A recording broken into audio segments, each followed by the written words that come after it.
I'm Karin Spinks Chester, and welcome to the Cannabis Forum. This 6-week series is designed to inform, educate, and connect the Missouri cannabis community with the members of our new emerging industry. If you're looking for information about how to get a job in the new market, we can help. If you're a patient and you're looking for information about the best way to medicate for your condition, we've got answers to those questions too. So stay tuned for lots of info from the Cannabis Industry Forum. First of all, I want to say welcome to everyone. Thank you so much for being here.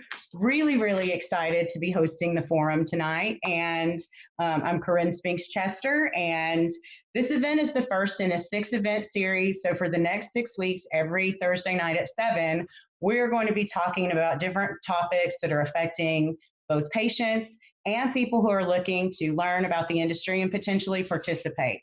So I want to give a big thank you to our sponsors, Greenway Magazine, Blue Key CBD, and Sweet Leaf Emporium. I very much appreciate how supportive those organizations have been to both the company, the community, and to me personally. Tonight, we're going to talk about what's going on in our community, the program facility updates, what's going on with patient certification frauds, renewals, and the fact that patients are still being arrested in Missouri for possession of cannabis. We want to talk about some of the solutions to these issues and how our community might start to address some of them. I'm really excited to be moderating, and I'm over the moon happy to have such amazing guests on our first show. We have Nate Bullman from Nate on Cannabis. He is an influencer in our cannabis community. He is currently banned on Facebook, so he didn't get to tell anybody he was going to be on the thing tonight. So we have Ashley Markum from Ayden's Alliance. Ashley is one of my very closest friends and one of the biggest reasons I am an advocate in cannabis today. So she is going to talk with us about some of the stuff that's going on with Ayden's Alliance.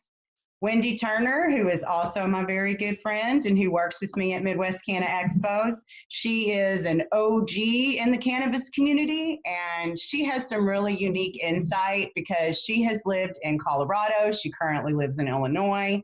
So we'll be able to talk about some of the contrasts and comparisons in our program to some of the other ones.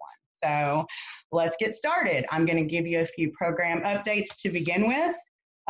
Patient count as of the 17th are 58,667 patients. That is a lot of people. And a big part of why we have so many patients are because we've had some really amazing doctors working in our community. So we're going to talk a little bit about that too. We've got 1,763 caregivers approved. And as of the 14th, we have 269 facilities who've completed their minimum requirements. That's the deal that they had to go through after they won a license, and then when DHSS decided they needed to verify some of the information. So that's what that means. And then there's three cultivations that currently have commenced and have plants growing. Archimedes, B-Leaf, and C4 out of Carrollton are all currently growing marijuana in Missouri. Thank you very much. I am so excited about that. So 16 in process, 19 other facilities have requested commencement. So I know it's taken a long time. I know everybody is impatient. I know everybody wants to be able to go into a dispensary and buy medicine. It is almost here, I promise. So 58,000 patients plus, we're coming up on 60. And it wasn't that long ago, we found out about 650 patients got defrauded by a company called Wheat Certs. They went to Wheat Certs, they got a certification that wasn't valid. It wasn't even a real doctor they were talking to. So there has been a lot of buzz about that, but some really amazing things started happening in our community when that happened. Doctors started stepping up and giving away free certifications. Organizations like Ayden's Alliance started giving away free certifications for people who, had been victims. Nate did a fundraiser. And this is just something that I thought was really amazing. And one of the things that is so cool about cannabis is our community manages to come together and, try to lift each other up. So Ashley, tell us a little bit about, you not only do the stuff you have with Ayden's Alliance, you also work with MoPop. patients over profits and THC, Tulsa Higher Care. So both Ayden's Alliance and MOPOP did some stuff to help patients. So tell us a little bit about that. Yeah, so part of our mission statement for Ayden's Alliance is we didn't want anybody to fall through the cracks. You know, we experienced as a family just the hardship that goes along with choosing cannabis as medicine. And these patients went to they thought that they seen a doctor and they thought that they got this doctor's recommendation, and there's still that stigma and that nervousness surrounding that.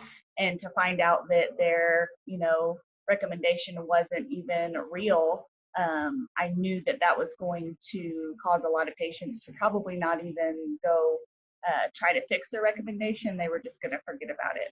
Yeah. So thankfully, Nate, like you had mentioned, he started a GoFundMe and was able to raise quite a bit of funds for these handful of doctors that really stepped up and were seeing patients outside of their normal clinic hours, just kind of on their own to get these patients taken care of, because the state didn't give them a lot of time to fix those doctor recommendations.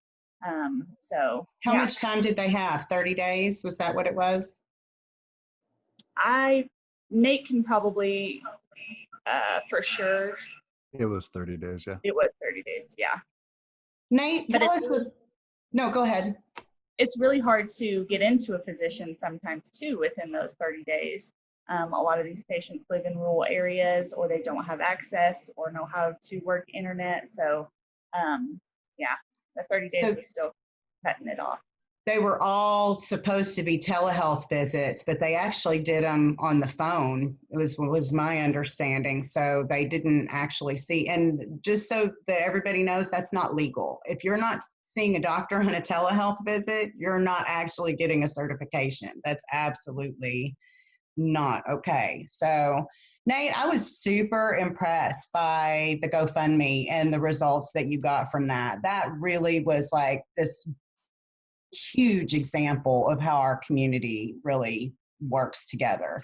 Tell me a little bit about what inspired you to do that and what you learned about what's going on with weed certs and all of that. So when the scandal first broke out, I thought about raising money at that point, but a lot of the doctors, most of the clinics that were established and reputable, started stepping up and re-seeing these patients for free. So I didn't really see a need to raise any kind of money at that point. But then as we started getting the new cases, so we had the original 600, and then we could tell in the groups, which was actually kind of a kind of a bellwether before the news even dropped. We saw new patients coming into the Missouri groups and saying that they were affected by different doctors. So we knew more patients were coming. It ended up being, at this point, we think 300. And at that point, a couple of the doctors had expressed to me that it was starting to become somewhat of a financial burden. Other clinics, on the other hand, were doing just fine with the amount of patients that they were seeing. So we started the fundraiser, and I kind of shot for the moon. Originally, I shot for $20,000, thinking that I was going to be able to do that. I quickly dialed that back down to 10. We raised upwards of around $4,000, I believe. So we came in with the fees from GoFundMe. It came in, I think, just shy of 4,000. That's amazing. And it is. And I was very thankful for Ashley, because I'd gotten in way over my head. I didn't know how I was going to disperse these funds. The Ayden's Alliance has a lot of experience doing this. So I messaged Ashley. I'm like, hey, can you help me make sure that this gets to the right place, So she stepped in and helped me do that. And I was very appreciative of that. That's fantastic. So do we know if all of those patients managed to get recertified, or if there are still patients, because the 30 days has passed at this point. So, I worry that patients don't realize that they've lost their certification. Is there anything that we can do if there are more patients who are affected by this, or do we think that they found all of them? I imagine the state probably reached out to all of the patients, but I have run into patients that just don't check their emails, and that time has already expired. They're walking around with no licenses, and as Ashley said, the fear is that they're not going to recert because of the pain that it was. At this point, I don't know. Outside of contacting the state itself, I don't know that there's anybody that knows how many total patients were affected, who they were, and if they got recerted. We just kind of started scooping them up as they joined into the Facebook group saying, hey, this happened to me, what do I do? So everybody just kind of brought them in as they came along. So I really have no clue. We'll have to keep an eye on that and see if anything further develops with it, because there may be other patients that pop up later and just have no, they didn't know what was going on. I'm actually meeting people who aren't on social media, which is strange to me. And I follow a lot of what's going on in the community by just reading in the groups and seeing what kinds of questions people have and things like that. I got my renewal notification from DHSS the other day, and I was wanting to talk about that a little bit because I've gotten some emails and some questions about people not wanting to get their cards renewed because dispensaries aren't open yet.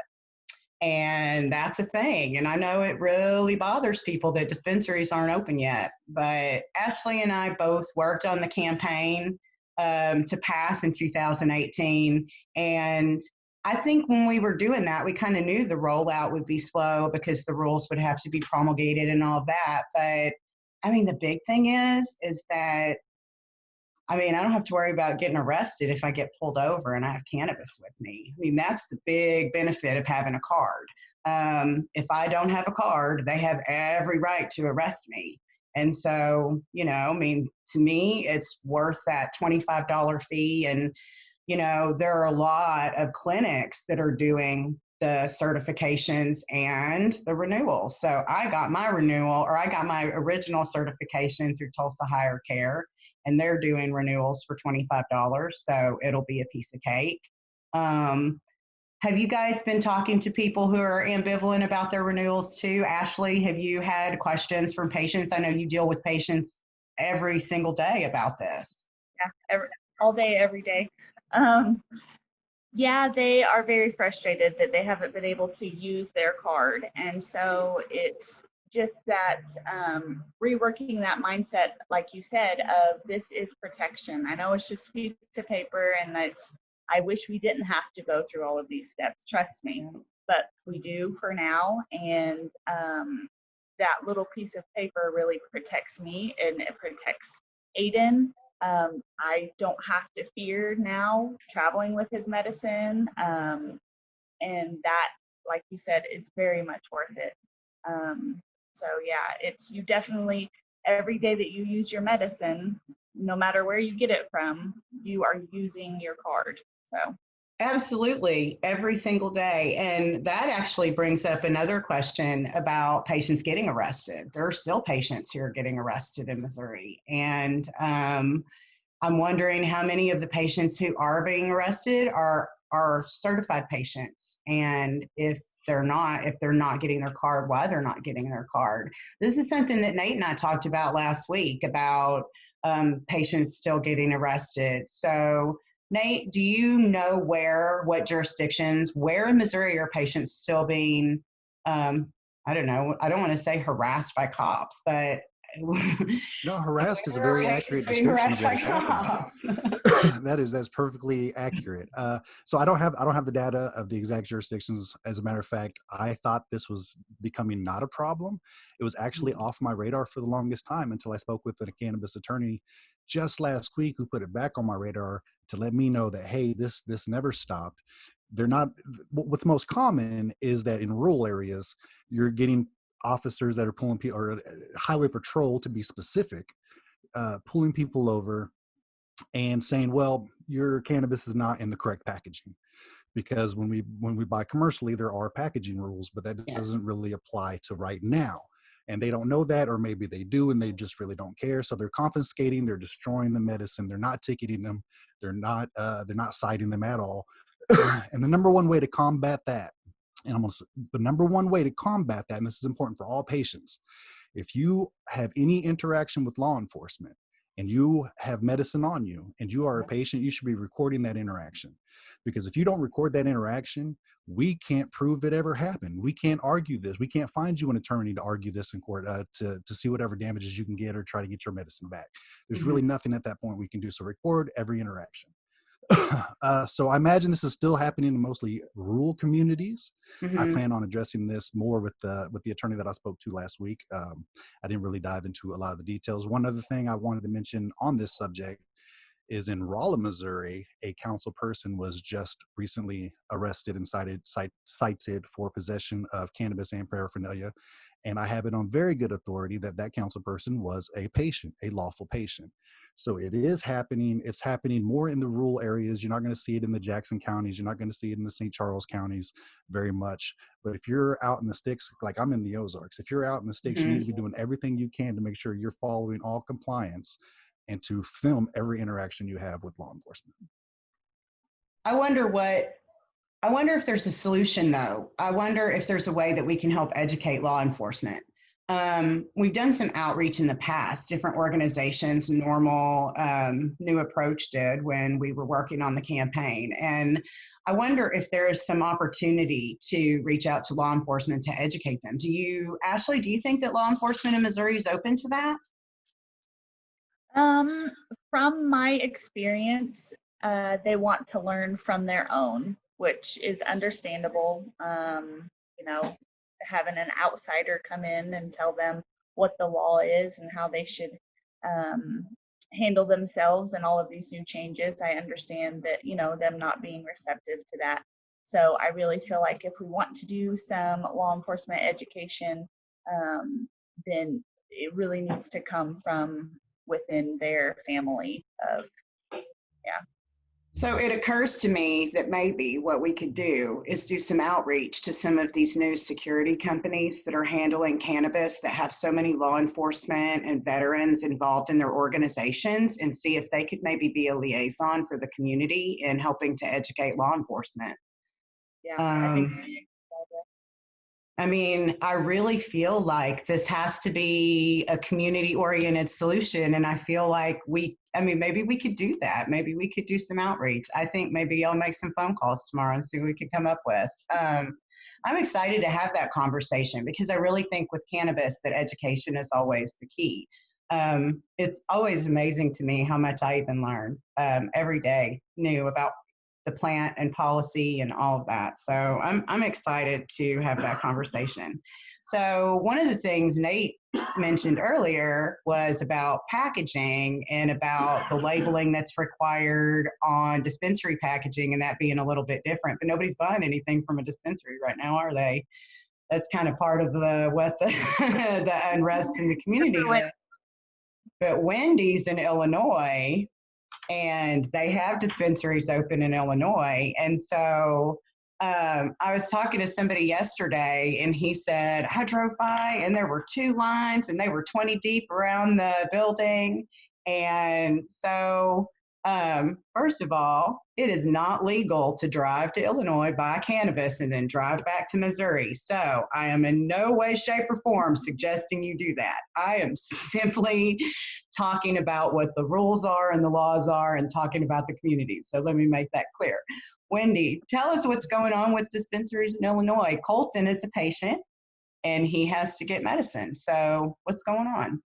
Right. Well, we are fortunate enough in Illinois to have medical and recreational, and everything seems to be going a lot better lately, especially after COVID hit and we became essential.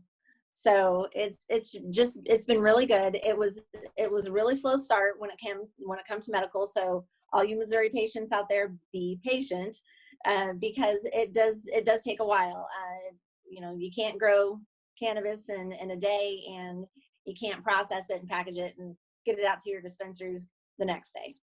So please be patient with your rollouts. They're doing the best that they can.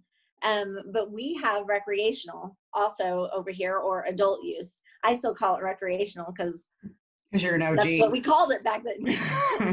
I'm not OG. We started our journey in 2013 when Charlotte got really popular taking CBD. And unfortunately, we had to move to Colorado because we didn't have laws in Illinois that gave us access. So we started the journey of trying to fight for those laws. And we got THC passed, and that was awesome. But in the meantime, we still had to take Coltyn to Colorado because you have to have access. And even though the laws were there was no access. So it's Illinois. I've got to experience Illinois in the beginning stages of the cannabis rollout, like you guys are experiencing now. And I've got to experience Colorado, where medical has been medical for years, since 2000, since the year 2000. What year did you move to Colorado? Coltyn moved in 2014, in March of 2014. Right. The rest of the family, Coltyn and Tommy did, and then the rest of the family moved in late August of 2014. Yeah. And were they already adult use when you moved to Colorado, or were they still just medical? No, they were still adult use, right? No, they had just passed adult use on January 1st of 2014. So we were just 2 months behind the recreational use, which was really beneficial for us as patients, because we had the opportunity to have Tommy go to the dispensaries as a recreational user and purchase things for Coltyn, so he could actually use his medicine while he was waiting for his card. And so we that's why we always promote recreational use programs, because sometimes you just need to try it to see if it actually works. Such a puppy dog. Yeah. So the dispensaries in Illinois, are the medical dispensaries and the adult use dispensaries the same, or are they separated? Like, I know when I went to Colorado, medical's on one side, adult use is on the other. Is it that way in Illinois? Tommy would be able to answer that a little bit better, but we're only allowed a specific amount. We're only allowed to use one dispensary at a time. So we have to actually, because our card states that we are registered with a specific dispensary, that's the only dispensary that we can go to, unless we delete that registration and register with another dispensary. So we can't go into whatever we want to. So if there are 5 dispensaries on Main Street, we have to pick a dispensary and go to it. Oh my God! Medical and recreational do share buildings. So you could go into a different dispensary and buy it under the adult use program, but you would have to pay the really high adult use tax. Whereas if you go to the patient dispensary where you're registered, then you get the patient tax rate. Is that? Yes. Oh my goodness, that's complicated. Yeah. I'm super glad. It's very complicated, and it's really it's really like inhibiting. We can't. If I can go to the dispensary as an over 21 person, and I can go to any dispensary. But Coltyn, as a patient, regardless of how old he is, has a specific dispensary that he is registered in, and that's the only dispensary that he can go to unless he cancels that registration and registers for another dispensary. So if you're on vacation, that could take up to 24 hours. And if you're on vacation on the other side of the state, you're just kind of out of luck. Like you just. If we depending on time, you can get your registration redone to a different dispensary within 24 hours, but you have to wait 24 hours. Yeah. So when you go into a dispensary in Illinois, I had a phone call with somebody yesterday who said they went into a dispensary in Illinois and there was like no patient education. No, it was like, what do you want? Tell me, and no information about what strains, what effects they have or anything. And is that true? In most dispensaries, yes, that is true. They don't have a lot of education for patients. I can give you horror stories about going into Colorado dispensaries looking for medicine for Coltyn, because like you just said, we were on a vacation on the other side of the state and he forgot his medicine. So we would go into the dispensary and ask for certain things. And we would say, hey, my son has Crohn's disease. What vape pen do you think would be best? And even though we know these answers, It's like a test. Let's go test the bud tender. Let's Yes, take Wendy that's to a pretty much dispensary what and we test did. the bud tender.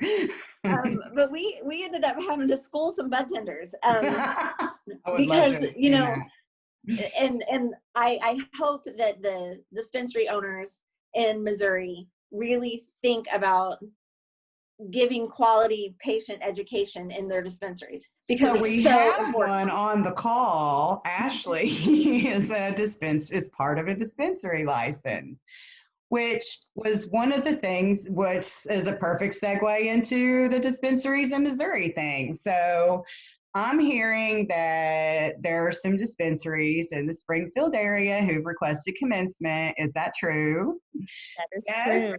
Good deal. Okay, so you have one in Springfield and one in Ozark, right? Old Route Correct. 66. So how much of a pain in the butt has it been since you got your license? Yeah, so just the application and all of that itself was, full-time plus job. And now since getting the license, there's still a lot of work. That all of that extra paperwork that you mentioned in the beginning, that, the verifications and all of that. We have requested commencement for both of our locations. And there's possibly it may be as much paperwork as the application that we have to go back over, refill out, new things that they want us to fill out for specifically for commencement. So yeah, it's been a lot. Wow. Well, I got to go down to Springfield and see one of the dispensaries a few weeks ago, and I was super impressed. I was not just impressed with the building and how beautiful it's going to be. I was super impressed with your team. Um, I got to meet John Lopez, who also works with Canines for Camo. They have this lovely, lovely woman who's going to be their manager, Helen, and she is fantastic. And the education that you're not going to get at a dispensary in Illinois, you're going to get at dispensaries in Missouri. And that makes me so happy because when I started working on the campaign in 2016, when I first met Ashley, I didn't even think about this until just now. I was smoking cannabis to deal with the meds I was on for my arthritis. And Ashley messaged me and said, "Did you know 1-to-1 could put you in remission?" I didn't know that. It worked though. So thank you. But that's one of the things that's so important about, not just we legalized and now dispensaries are going to open. We got a lot of work to do. There are 60,000 people already have their cards, and I'm working on being a caregiver. I talk to patients on a regular basis, and I'm getting a lot of referrals that are people that are older, that are in their late 50s, 60s, 70s, grandmas who have fibromyalgia. They know nothing about cannabis except now it's legal and they heard it might help, and they don't want to take Oxy anymore. They don't want to take the opioids anymore. They don't want to have to get a Narcan pen to keep because they take so much medicine. That's a real thing. That's like a real scary thing. And there's been a drop in the number of opioid deaths in Missouri since legalization happened, which to me is incredible. So, what are you guys doing? Tell us a little bit about the education that you guys are going to have in your dispensary. And I know other dispensaries are going to have other education too. And one of the things that I hope we can continue to do is bring education to patients. So tell us a little bit about that. Yeah. So thankfully, the state has been really good about requiring just across the board information and education that dispensaries have to provide to their patients or their customers. So that is really great that there's at least something. There's, a guideline there. But we will have our own education. We will really focus on our employees, our bud tenders, really educating them, getting them, just saturated in the cannabis knowledge. And, we've had a couple of classes for people that, are hopeful employees. And, we told them knowing about cannabis, right now isn't necessarily our number one thing that we're looking for in an employee. That we can teach you. We can, get you connected with patients and let them tell you their stories and just, educate you about this plant and all of that. So I'm hopeful that we will have some good employees. Like you said, we have a great team. Our general manager, Helen, has been, she came from California to work for us, and has been a wealth of knowledge already. And I trust that she will pick a good team for our dispensary. But we'll also have Chris, my husband, is a cannabis nurse.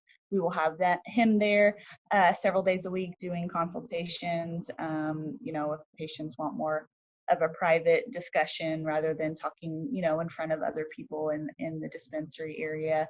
We will have classes from us at Old Route 66 Wellness, Green Spring Education, Ayden's Alliance, or just kind of put it all together and just educate as much as we can. And like I tell everybody whenever I'm speaking, I want to get this in your hands so that you don't rely on me. You don't rely on anybody, that you can make these decisions for yourself, for your children, for your parents. So that's what's really important to me.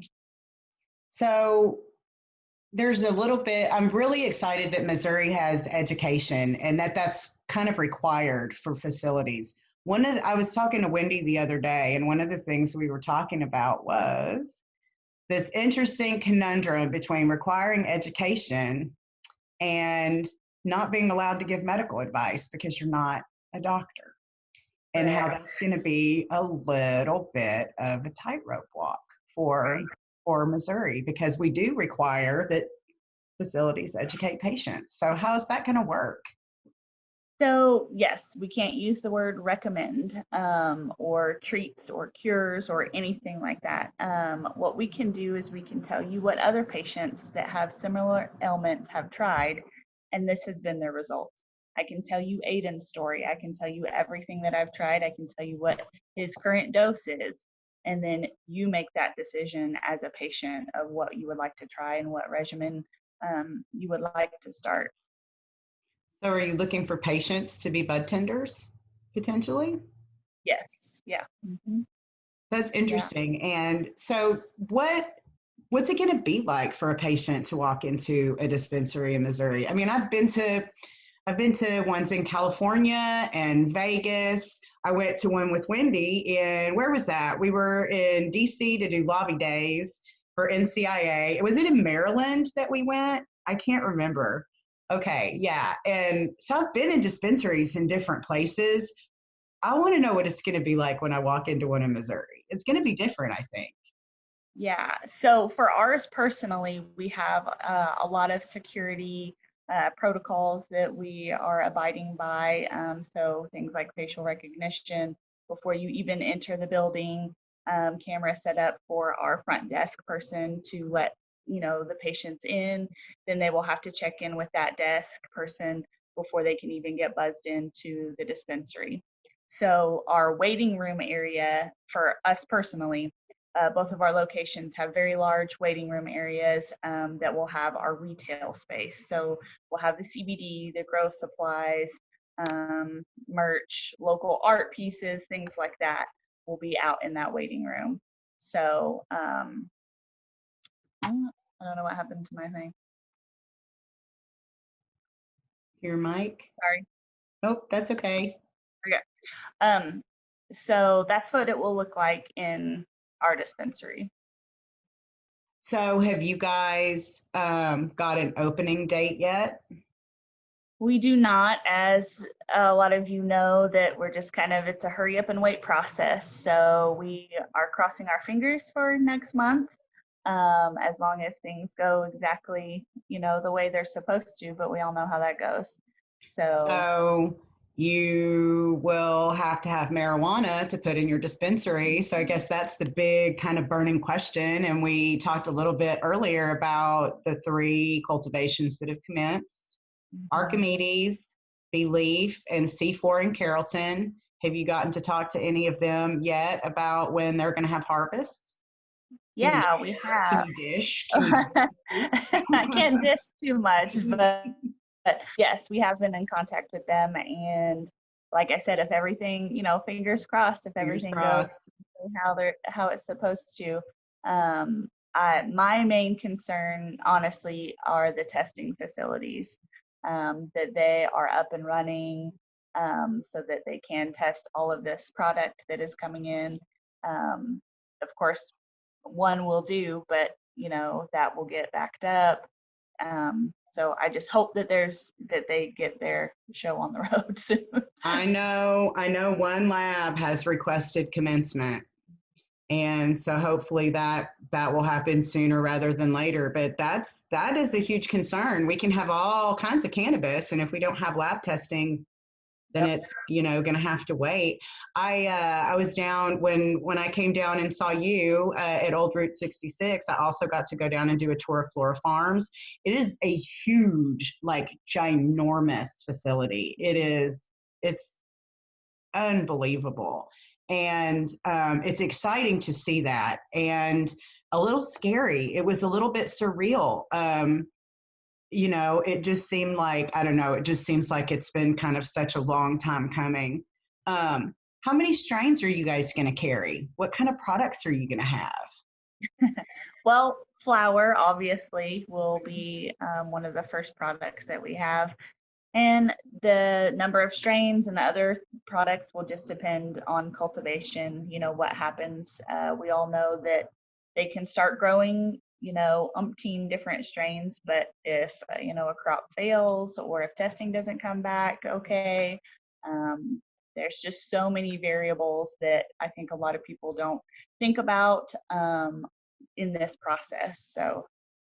So we have a couple of questions from the audience I'm going to go to. Let's see. How is Coltyn and his advocacy journey? Wendy, how is Coltyn doing? He just went Colton's through actually, yeah, he just went through a little bit of a flare because he had migraine headaches. And so we got the migraine headache situation all good, and the chest pain and all that stuff. So Colton's doing great, everybody. Thanks for asking. He's always advocating. We are actually in Oklahoma right now, doing some advocating work and some business stuff with cannabis. So, and then we head up to Colorado to talk to a couple of my friends from Colorado Normal. So advocacy is his number one thing. He loves it. And he always tells us to tell people that you need to be your own advocate, and not only in your own advocate in your life, you have to do it in legislation, and you have to do it with your doctors. And so if you feel that cannabis is something that you want to use, then you need to tell your doctors that, hey, this is why I feel so strongly about it, and advocate for yourself and really stand up for yourself, because it's and we're hard. actually going to talk about that in 2 weeks in our patient forum. In 2 weeks, we're going to be talking about how you talk to your doctor about cannabis. I'm glad Colton's doing better. I was worried about him for a while. He's doing really well, and the foundation is doing great. We are trying to make a decision about giving a really fat check to a cannabis research friend of mine that is doing some awesome research on cannabis, and I'm really, really excited.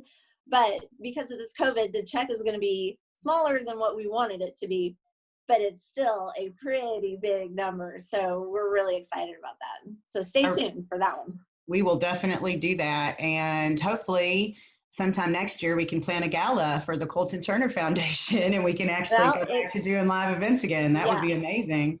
Coltyn turns 21 next year, so there's going to be a party. Birthday party. Absolutely.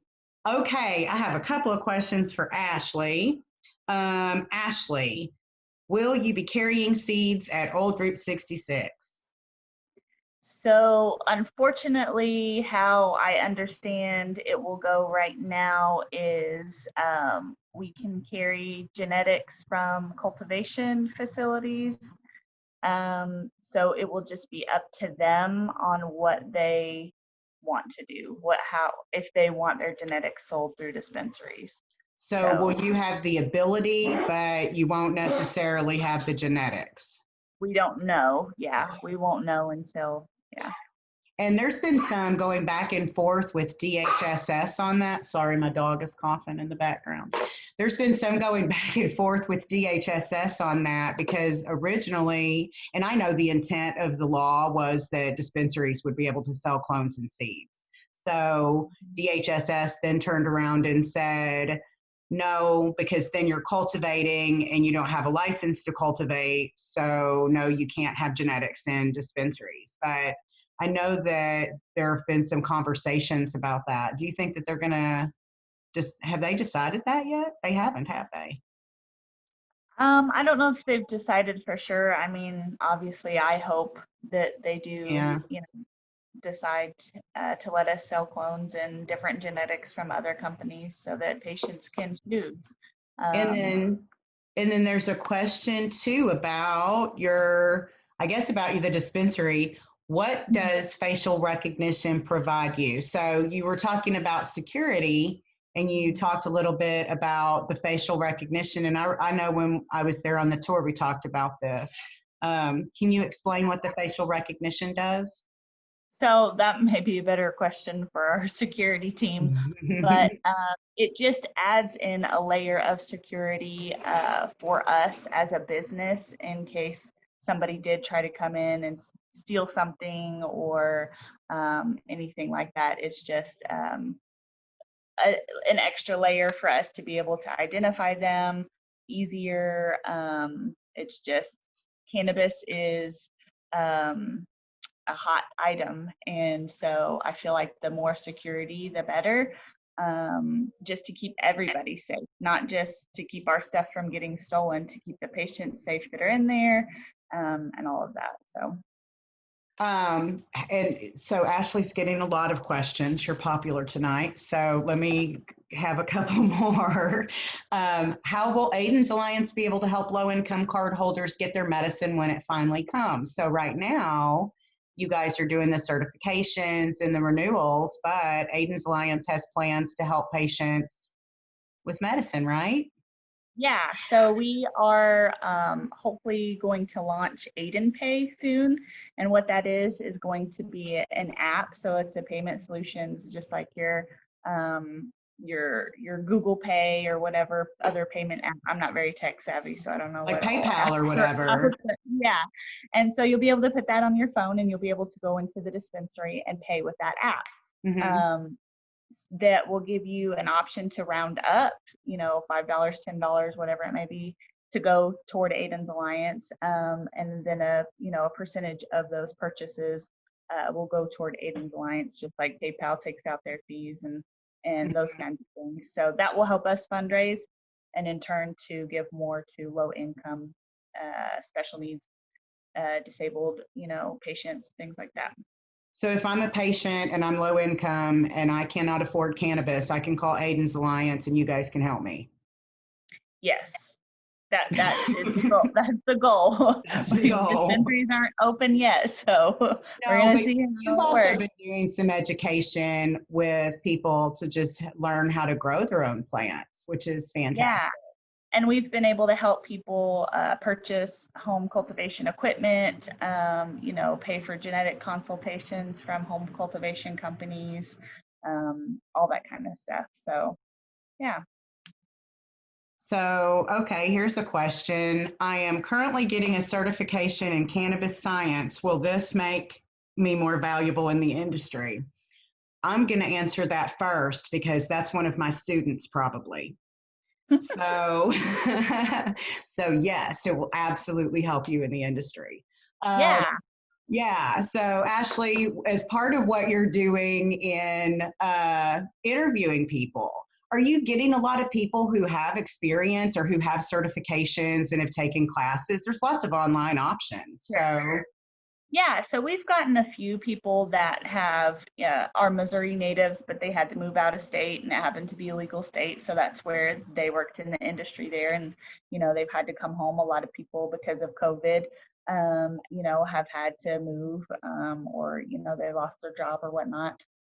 So we've had a few people that do have experience. But I will say, like with our classes that we offer through Old Route 66 Wellness, We give you a test at the end and give you a certification from Green Spring Education as well.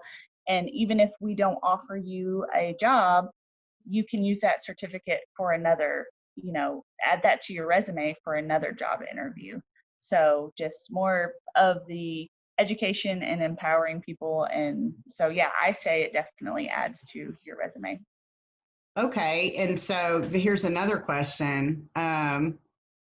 If I have a certification, will I be able to start at a higher pay? I'll tell you what, there's a lot of questions that are being asked that I know we are absolutely not going to get to tonight. There's several about working in the industry. Next Thursday night, we're actually going to have Naomi from Clover and Hannah from Nirvana, and we're going to be talking about employment in the industry. And I'm going to take those questions and I'm going to put them on my question list for Hannah and Naomi. And there's also a lot of questions about caregivers. So this is interesting. Nate, are you a caregiver? I am not. I am a home cultivator, but I'm not a caregiver. You are a home cultivator. Okay. I love I'm your Ayden's caregiver and I cultivate for him. Okay, so we're getting a lot of questions about how to find a caregiver, what's required to be part of the caregiver program. I think we're going to have to do like a whole separate thing on just being a caregiver. And this is actually, we have a few more minutes. We can start talking about it a little bit. So I'm working on being a caregiver. I don't have all the stuff set up yet or any of that, but I really want to do it. So if I want to be a caregiver, what is like the main thing that I need to know about the program and what the rules are? Because I just want to point out that the caregivers right now are probably having the hardest time of anybody understanding what they're supposed to be doing, how they're supposed to be doing it. And this is my fear, to kind of circle back to the conversation about patients getting arrested. This is my fear. Commercial cultivators make a mistake, they get a fine. If I'm a caregiver and I make a mistake, I go to jail. That is a whole different scenario. So what do I need to know if I want to be a caregiver, Ashley? So you have to find a patient or three. So they have to have their patient number, because when you go to the Department of Health and you fill out your caregiver application, you have to have their name and their patient number. Same security measures apply as far as your personal home cultivation. So it has to be a locked, enclosed room that only you have access to. You can grow outside as long as there's fence around it. Throw some chain link on top, call it good. As long as your neighbors can't see it, then you will have to pay the state fees. So if you're just going to be their caregiver and go into the dispensaries and purchase for them, help them make medicine, things like that, it's just $25. If you want to cultivate as well, it's an extra $100. And we have 1,763 caregivers. And let me see, 17,000 patient cultivators. That is a lot. That is a lot of people who are. I joked with Chris the other day because we're looking for a house currently, and that's our two things. We drive by somewhere, oh, we could grow plants in there. Oh, we could grow plants in there. And so I just wonder how many people are growing plants in their house. It's kind of exciting. It's scary. You'll find out who's growing plants in their house come winter time. You think the smell will start getting out when the heater comes on? It's weird. If they're growing in the upstairs, then one spot of their the roof will not have snow on it. Oh wow! Yep. Oh, I didn't even think about that. I didn't even think about that. Yeah, so watch out for that. So if you're growing it illegally, and you're growing in an upstairs or underneath your outside roof, you need to watch out for the snow.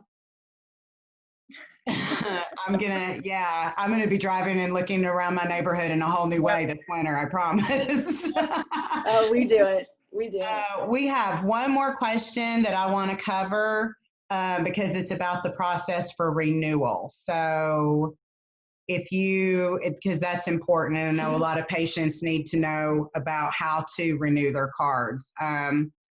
I went through THC, so I'm just going to call them again, and they'll be able to renew the certification through a telehealth visit. They've already got my history and all that, so it should be pretty simple. But if you can't get back in touch, if you got, certified at a clinic that doesn't exist anymore, there are a few of those. Then I'm going to go back into our live stream later. Ashley, actually, let's put a link to Tulsa Higher Care in the comments, and so that we can make it super easy for people. And if there are other clinics that are doing renewals and you want to drop your links in the comments below, that would be fantastic.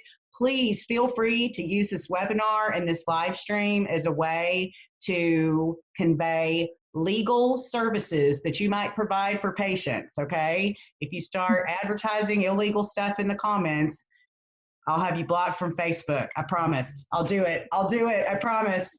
And I hate that. I hate censorship, but I really want to help patients. So I want to keep everything totally legit and above board. So this has been a really fantastic conversation. I was so nervous today. My stomach was upset and everything, but this has actually been a lot of fun. And I am so, so happy that you guys joined me tonight. Thank you so, so much for sharing your insight and your expertise on tonight's topics. And another big thank you to our sponsors, Greenway Magazine, Sweet Leaf Emporium, and Blue Key CBD, for supporting our efforts to educate, connect, and inform patients. To our attendees, I'm going to read you my little thing I wrote earlier tonight. Thank you so much for attending and joining us tonight. I appreciate you coming here to learn about cannabis and to learn about the Missouri program. I hope that you'll join us next Thursday. We'll be talking about working in the industry, building a career in the industry. We've got a couple of really fantastic representatives from new license holders that are going to talk about what you need to know. And we're going to talk about a tricky question, because I think it's interesting and fun. How does your social media presence affect your ability to get a job in the cannabis industry? Have you ever thought about that? If you have multiple degrees and you still can't get a job, you might want to consider what your Facebook looks like. We're going to talk about that. And the week after that, we're going to talk about how you talk to your doctor about being a medical marijuana patient. We've got 5 more shows after this, and we're going to talk about all the different questions. And I would love to get feedback. If you guys have things you want to talk about, we'll start planning more. And I just want to say thank you again. We're going to upload this to our brand new YouTube channel in a couple of days, and we'll put it out there so that everybody who didn't get to join us can go back and benefit from the information and everything. And Wendy, Ashley, and Nate, thank you so, so much, so much. I really so appreciate you. For having us. So grateful that you are all members of our cannabis community, and thank you for what you do. Yeah, thank you. You're welcome. You're welcome. Thank you for having us. Okay, we're going to sign off. Thank you, everybody, for attending. Have a great night. Thanks so much for joining us here at the Cannabis Forum. If you'd like information about this broadcast or others in the series, you can find that on our website, midwestcannaexpos.com. Be sure you hit the subscribe button so that you'll be notified when you get new content from Midwest Canna Expo's YouTube channel. And be sure you follow us on Facebook and Instagram to get updates on our virtual and our in-person events. Thanks for joining us, and we hope to see you again at the forum.